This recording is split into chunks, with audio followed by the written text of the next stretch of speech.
అన్నయ్య రాత్రి అమ్మ నాన్న చేసిన పని చూసినప్పటినుంచి నేను అసలు నిద్రపోలేకపోతున్నాను. నాకుడా అలా చేస్తూ నా స్వరం గట్టిగా వినిపించేలా సంగీతం చేయాలని ఉంది. ఆ సంగీతం విన్న నువ్వు మరింత నాతో ఆడలని చెప్పి తను అలా మాట్లాడుతూ ఉండేసరికి నాలో ఒక ఉత్కంఠ కలిగింది.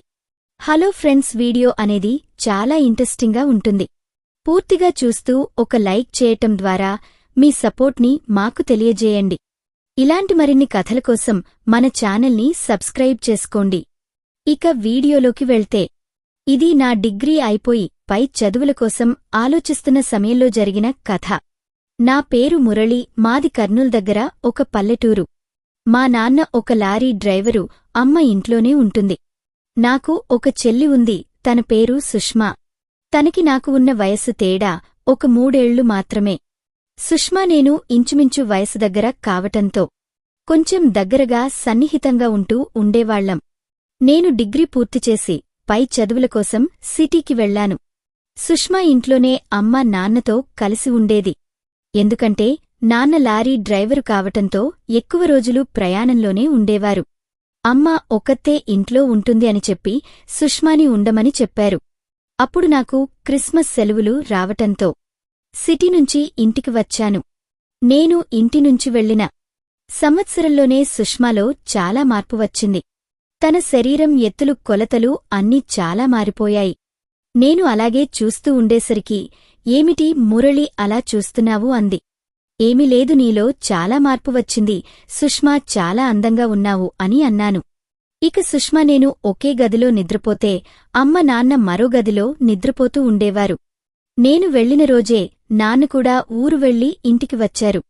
ఇక రాత్రి అందరం కలిసి భోజనం చేసి నిద్రపోవడానికి ఎవరి గదిలోకి వాళ్లం వెళ్ళిపోయాం. నేను మంచం సర్దుకుని నిద్రపోదాం అనుకుంటే, మురళి నువ్వు కాస్త బయటికి వెళ్ళొచ్చుగా, నేను కొంచెం బట్టలు మార్చుకోవాలని అంది సుష్మా. నేను జర్నీ చేసివచ్చి పూర్తిగా అలసిపోయి ఉన్నాను.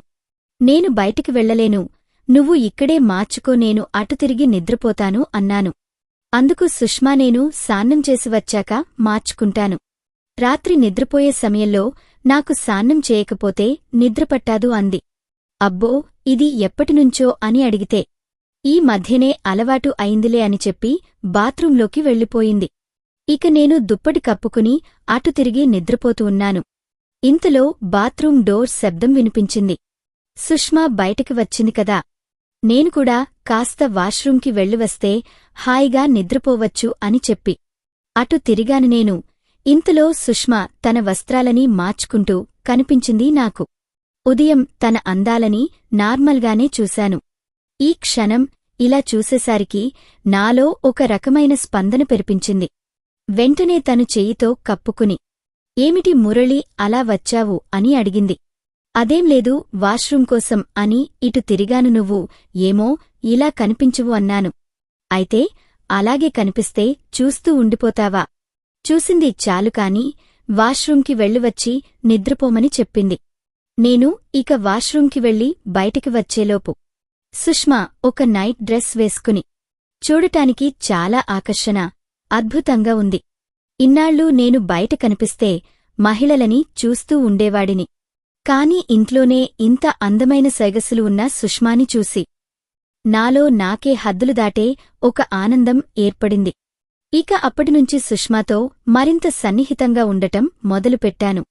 సుష్మా నా చూపులో ఉన్న అర్థం గ్రహించి నా ముందు తను మరింత అందాలు ఓలాగబోసేది. ఇక ఆ రోజు రాత్రి తన వెనక భాగం చూస్తూ నాలో కలిగిన ఉత్కంఠ తగ్గించటం కోసం నా సొంత ప్రయోగం నేను చేసుకున్నాను. ఇంతలో తెల్లారిపోయింది. నేను రాత్రి చేసుకున్న ప్రయోగం వల్ల నిద్రలేట్గా లేచాను. పక్కనే చూస్తే సుష్మా కనిపించలేదు. బయటికి వచ్చేసరికి అమ్మ సుష్మా తెల్లని దుస్తులు ధరించి ఆకర్షించేలా ముస్తబ్ అయ్యారు. ఏమిటి మీరు ఇంతలా రెడీ అయ్యారు అని అడిగాను. నాకు ఈరోజు క్రిస్మస్ కదా అందుకే అని చెప్పింది అమ్మ. ఆ తెల్లని దుస్తుల్లో సుష్మా అందాలు మరింత నాలో ఉత్కంఠ కలిగించాయి. ఇక ఆ రోజంతా అందరం కలిసి బాగానే సంబరాలు చేసుకున్నాం. రాత్రి అయింది, అప్పటికే నాన్న మద్యం సేవించి ఉన్నారు. సంబరాలు చేసుకుని నిద్రపోవడటానికి అని చెప్పి ఎప్పటిలాగే గదిలోకి వెళ్ళిపోయాం. నాకు నిద్రపట్టం లేదు. నాతో సుష్మా కూడా నిద్రపట్టడం లేదని చెప్పి ఫోన్ చూస్తుంది.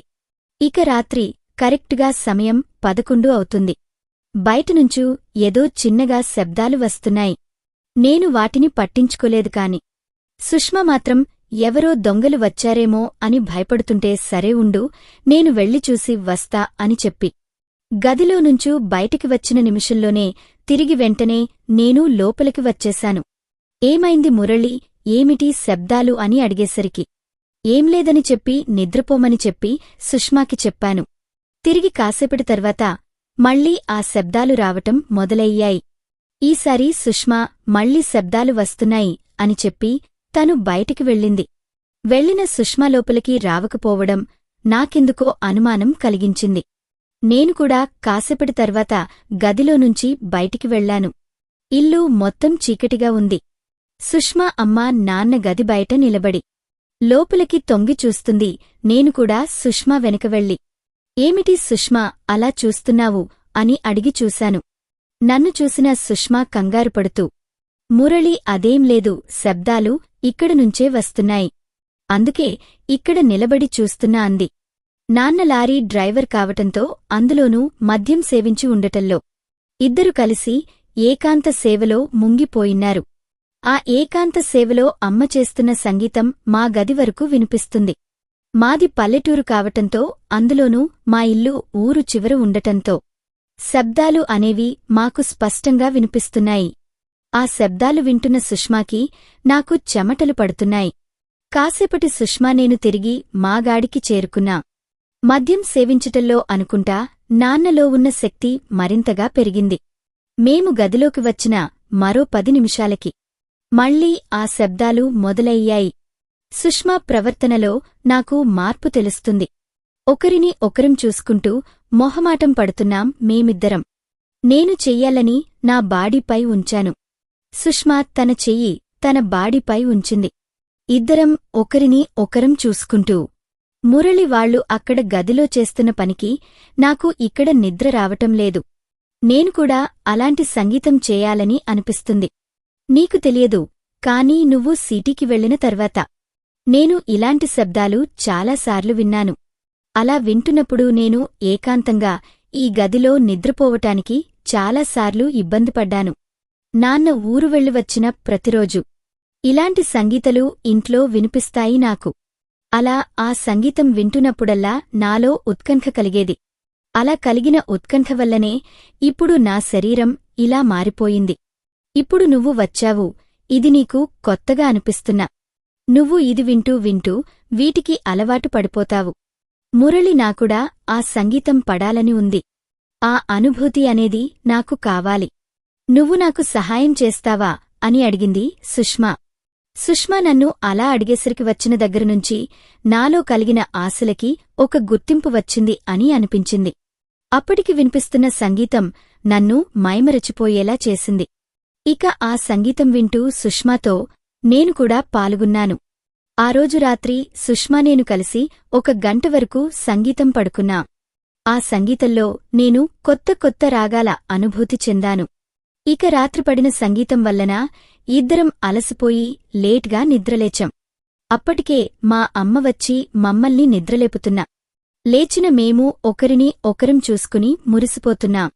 ఆ రోజంతా మేమిద్దరం ఎప్పుడు లేనంత ఆనందంగా ఉన్నాం. తిరిగి మళ్లీ రాత్రి అయింది. కాని ఈరోజు మా నాన్న ఏదో కిరాయి ఉందని చెప్పి లారీ తీసుకొని వెళ్ళిపోయారు. అమ్మ తన గదిలో నిద్రపోతుంటే మేమిద్దరం కలిసి మా గదిలో ఎప్పటిలాగే నిద్రపోతున్నాం. ఎప్పుడు సంగీతంతో అనుభూతి చెందే సుష్మా ఆ రోజు సంగీతం లేకపోవడం తనని ఒక నీరసపరించింది. నేను సుష్మాని అడిగి చూశాను, ఎందుకు నువ్వు అలా నీరసగా ఉన్నావు అని.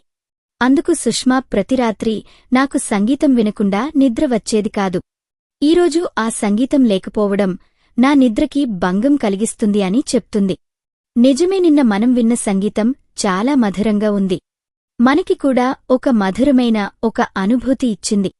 ఈరోజు ఇలా నిశ్శబ్దంగా ఉండటం నాకూడా నచ్చటం లేదని చెప్పి నేను ఒక ఆలోచన చేశాను.